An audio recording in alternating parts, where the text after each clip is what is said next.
The following text is from a 4chan thread posted on the X board. This person could be Igor Zinoviev, Epstein's ex-bodyguard. It's pretty convincing, but please keep in mind that this entire thread could be a LARP. Story time with a dead man. I'm going to kill myself tomorrow, /x/. I'm also sending 3 packets of copied information to the media, 1 to CNN, 1 to MSNBC, and 1 to Fox News. You all will have to see which one tells the truth about the information they receive and who doesn't. I trust 4chan to do this because of our history of releasing legit info in the face of mass media cover-up. I have been a professional driver/security guard for a circle of very wealthy people for almost 8 years. I started by working the door at a private gentlemen's club outside of the DC area. From that job I was introduced to some employment managers for Jeffrey Epstein. Because I had experience as both a cab driver and a bouncer, as well as always overlooking and keeping my mouth shut about the drugs and prostitution my employers at the club profited from, they thought I'd be a good fit to work the weekends for Mr. Epstein. At first, I didn't do very much, definitely nothing important. I would run errands mostly, and do anything my manager, who reported directly to Mr. Epstein, wanted me to do. So say the gardener calls out sick one day, it would be me mowing the lawn in his place. I was sort of a floating general helper. Inevitably I ran into Mr. Epstein now and then, and he was always very personable, enthusiastic. I had heard about his original court case and the rumors and everything, but just meeting this guy made me feel like it was all a lie because he seemed so kind and genuine. I thought he really was just this hotshot money man, like a Bruce Wayne or Tony Stark kind of figure, and I think, ultimately, that's how he wanted us all to see him. His god complex was, to say the least, very developed. Eventually I was trusted with bigger jobs. I think I got a good reputation because I cleaned one of Mr. Epstein's bedrooms one day. There was, to my dismay, a mixture of shit and cum on the bedsheets. I dealt with it professionally, and I didn't say anything. I knew by then that someone is always watching. There are cameras in almost every single room save Mr. Epstein's private office and regular bedroom. He had several bedrooms, but one was his favorite, I guess, his main room. I never mentioned it to anyone, but I still got a thank you from my manager for being discreet. One day, I was asked to go pick up a mass ice from a bus station. I didn't ask her age, I knew better, but she couldn't have been older than 16. I got a really bad feeling in my stomach because at this point denying Mr. Epstein's tastes would be borderline irrational. I did my job, though. I took her to his house and a few hours later I took her back to the bus stop. She was crying, and I didn't talk to her about it. A few weeks later, I did it again. Now my manager tells me that Mr. Epstein would like me to take over all of his various pickups and drop-offs. They called it cutie duty, fucking barf, but it was more than just girls. I would pick up drugs and other assorted packages, most of which I had no idea the contents, but as far as I was concerned, the less I knew the better. I was getting paid very well for the amount of work I was doing. In a given day I spent 3, maybe 4 hours doing anything that could be considered work. The rest of the time I either sat in my car browsing 4chan on my phone or inside pretending like I was rich and this was my house. For this I was being paid $75k/year, more than I'd ever even hoped to have made in my whole life. When I took over doing most of the driving it went up to 115. Every time my job became more illegal, the money would get better. That's his tactic. He knows that people will do just about anything, for the right price. I just want people to know, I guess. Call it a public confession because I'm guilty. I guess I don't care that much because I'm gonna be dead. I've done things I can't forgive myself for, and I think they'll have me killed anyway. I'm going to do it on my terms. Anyway, Mr. Epstein is very shrewd. He pays you a lot, but not enough for the shit you have to do. And he tries to find the absolute least amount he can pay to keep you doing it. For me, disgracefully, that was around 150k. I stayed on cutie duty for about 4 months. Then Mr. Epstein took a trip abroad and he loaned me out to another family, the Romneys. Now, keep in mind, I never met Mitch Romney and I don't think I even worked for him. I just worked for the family. I reported to an employment manager as usual. I was tasked with driving a young man named Cole around wherever he wanted. Cole was probably 22 and already his license had been suspended for drunk driving. He lived in a huge house out in the middle of nowhere outside Boulder, Colorado. Man, it was beautiful. If I could have stayed there forever I would have. I suspect it was a vacation cabin, mansion, owned by his parents, but I digress. Every weekend we would drive into the city, he would get shit-fast drunk, find a woman or prostitute and I'd take us all back home.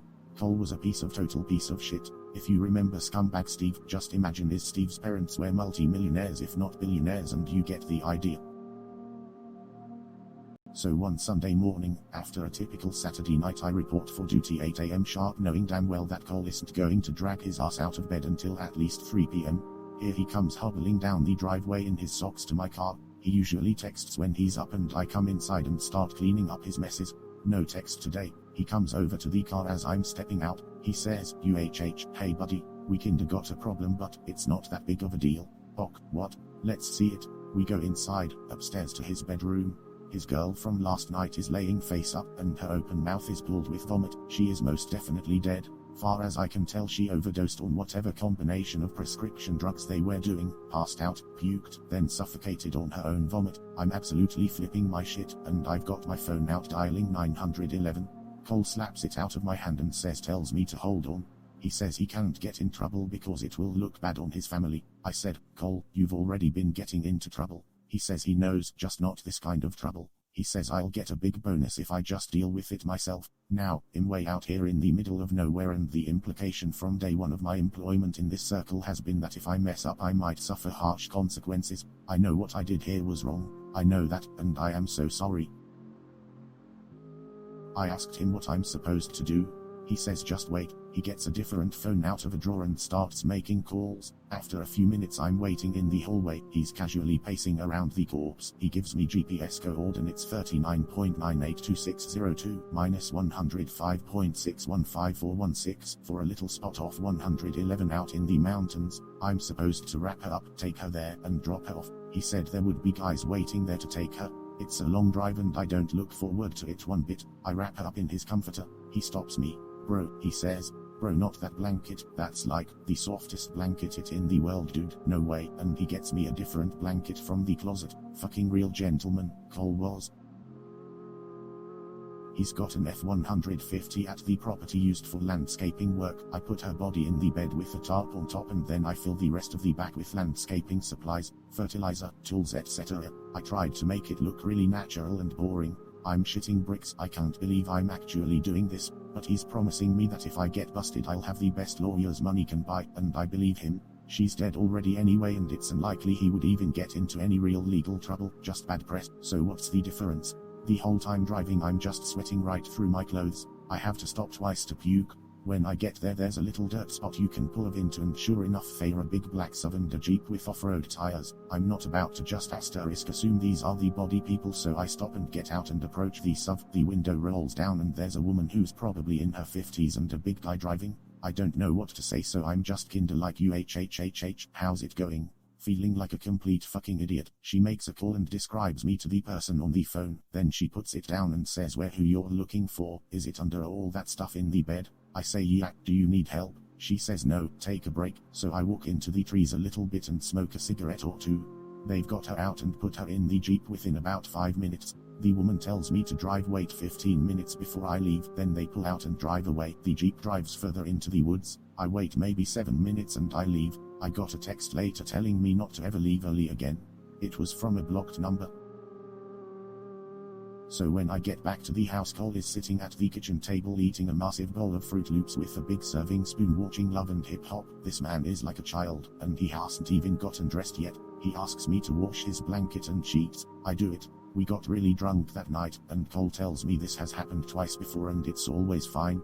He says he's like Scarface and shit. I hate him.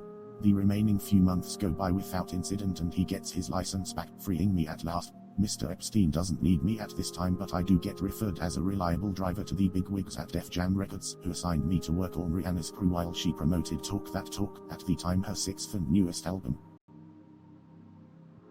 I never met Ms. Rihanna in person, just in passing now and then, but I found this job to agree with me a lot better than the others. I drove a van stacked with promotional gear from city to city while she toured. A few times I was sent to pick up Molly and was taught to use test strips to test for purity. If it was not pure I was supposed to walk away, but it was always pure. There are circles within circles of connections. I believe there is an entire shadow economy strictly for the rich and famous to get their rocks off collectively. One thing I did learn about Rihanna is that she enjoys young females as well. I was sent to pick up 2 young girls and bring them to her hotel room.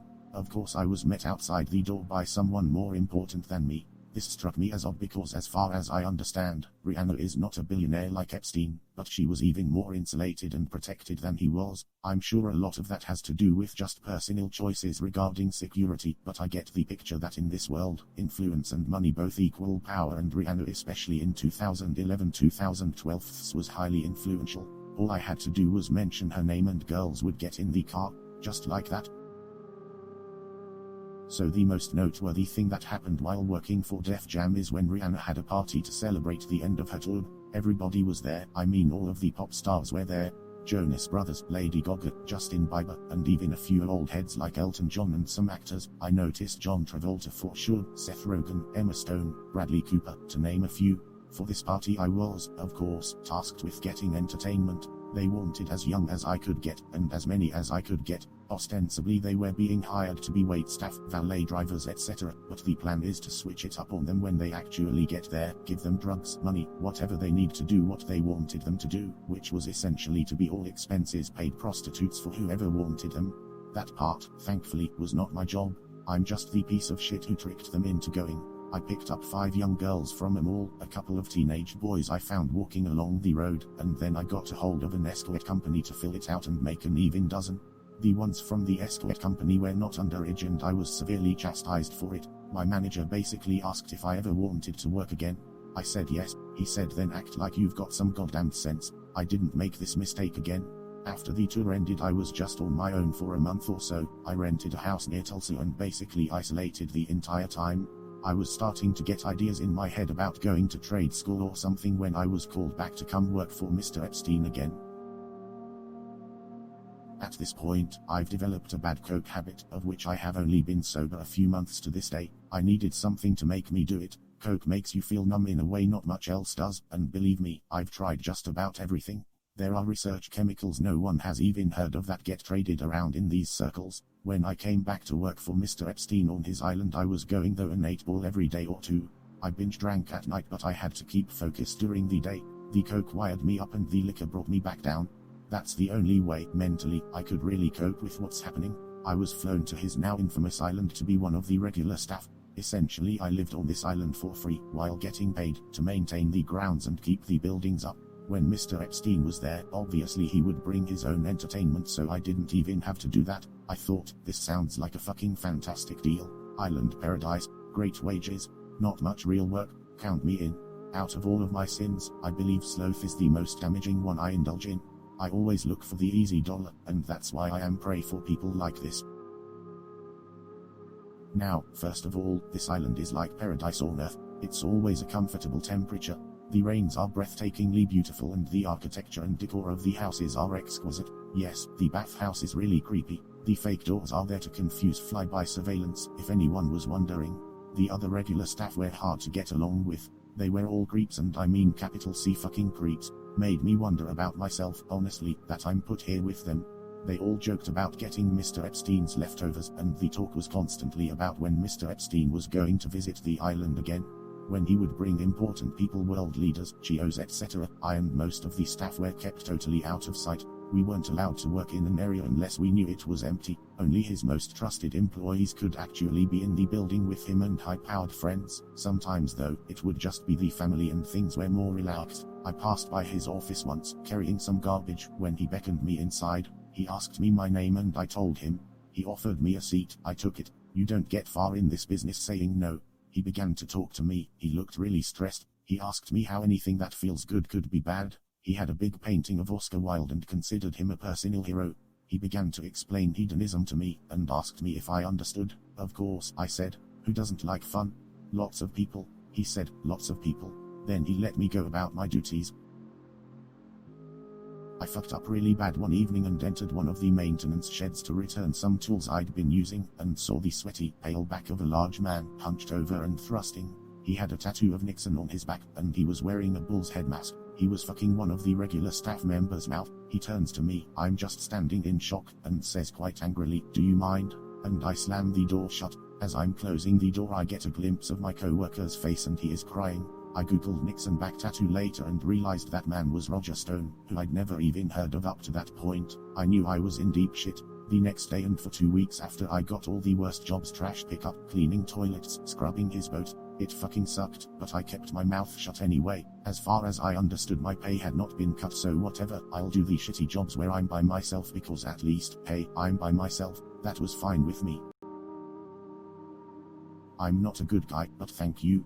If this was the movies, The Punisher or whoever would rip my spine out of my back, and I deserve it. I'm not a good guy. Anyway, things started getting really tense on the island from that point. People started making little comments to me about being nosy, or about minding my own business. I was started to get worried I'd be branded a troublemaker, which you don't want to be. Things turn very quickly in this business, that's how they've kept a lid on it for so long. Any small mistake and you're out. Most people are let go with NDAs and the understanding that they will be watched the rest of their lives, which, ultimately, is how I got out as well. After Epstein died, they cut me loose. I guess they figure since he's dead nothing I'd know would matter anyway. They're probably right, honestly. It probably won't matter anyway, but the rest of my time on that island was pure terror. I was just waiting to be taken away, or worse. Never happened, but I was still really scared. I saw a few of their weird plays they would do around the bathhouse. Mr. Epstein had a little portable stage he would get set up. He would wear the bullhead I saw Stone wearing and give a big speech about what he called freedom. He would say this island is the only free place in the whole world, where everyone on it can do whatever they want.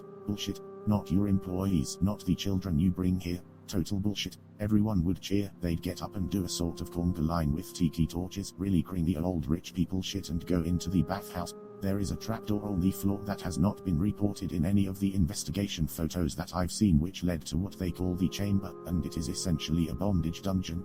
I don't know what all happened in there, and I never want to know. I stayed as far away from that bathhouse as I could.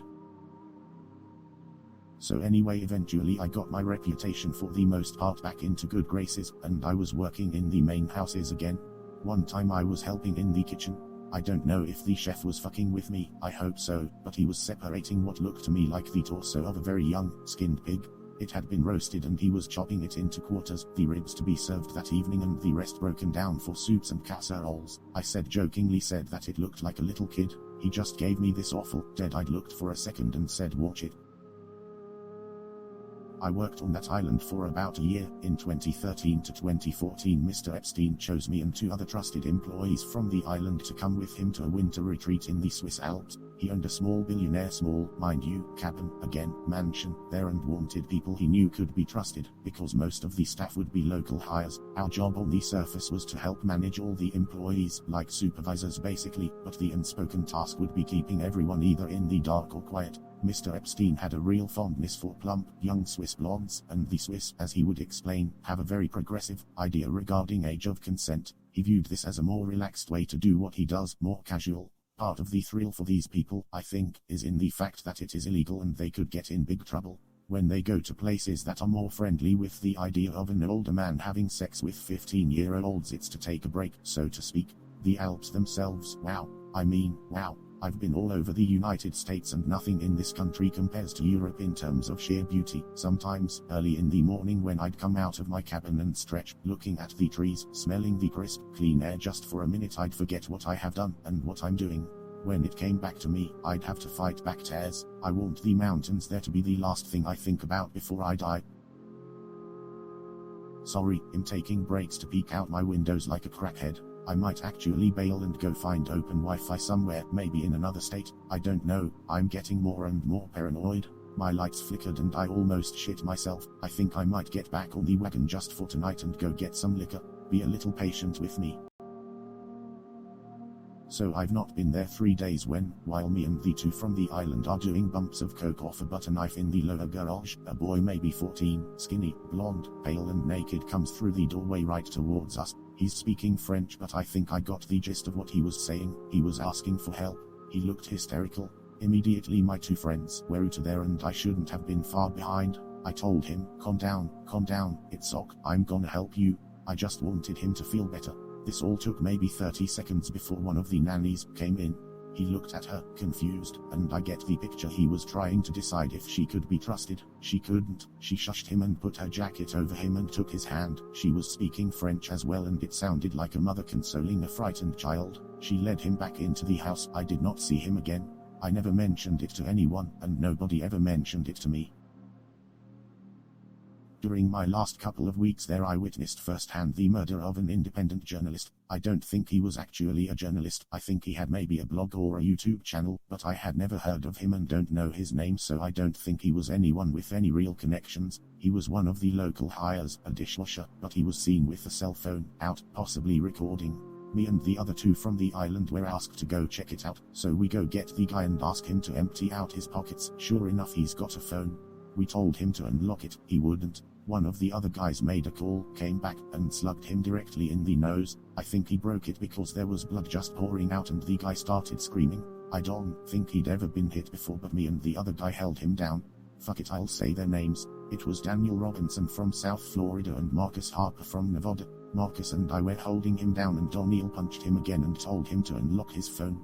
He complied this time, and sure enough there were pictures and videos from inside the house. We knew he hadn't sent anything out because only wired connections work there. I guess they had signal jammers or something, or maybe because it was just so remote, I don't know. Anyway, Daniel makes another call and tells us to take him outside into the woods. I think we're just gonna threaten him and make him sign an NDA, but Daniel took his belt off and strangled him to death. We had to put his body up in an outbuilding because the ground was frozen. We put him through a wood chipper and then burned everything to ash. There were bits of charred bone left over when I swept it all into a trash bag and threw it out with the regular garbage. This, above anything else, I feel the most guilty for. After that, if I wasn't in before, I was definitely in. Now, me, Marcus, and Daniel. The three fucking stooges from hell. Daniel had been in the military and I think he had a few screws loose because he always had a temper. He became the go-to guy for the really dirty shit. I started working for Mr. Epstein directly after this. He would confide in me sometimes, when he was very high, about how nothing really makes him feel good enough. He told me once that he hasn't felt happy in years. I wish I had had the stones to tell him that this life he is living is only bringing him down. For a brief moment, I felt empathy for this man. I think that, too, was part of his game though. I don't think he has ever had a single genuine feeling in his life outside of sexual gratitude. He never mentioned the journalist to me. It was like it never happened, but we both knew that was the reason I was now working directly for him. Listen, I think I've said about all I care to right now. I'm going to go get a bottle of something before all the stores close. If this thread is still here in a few hours, I'll answer questions and tell some more stories.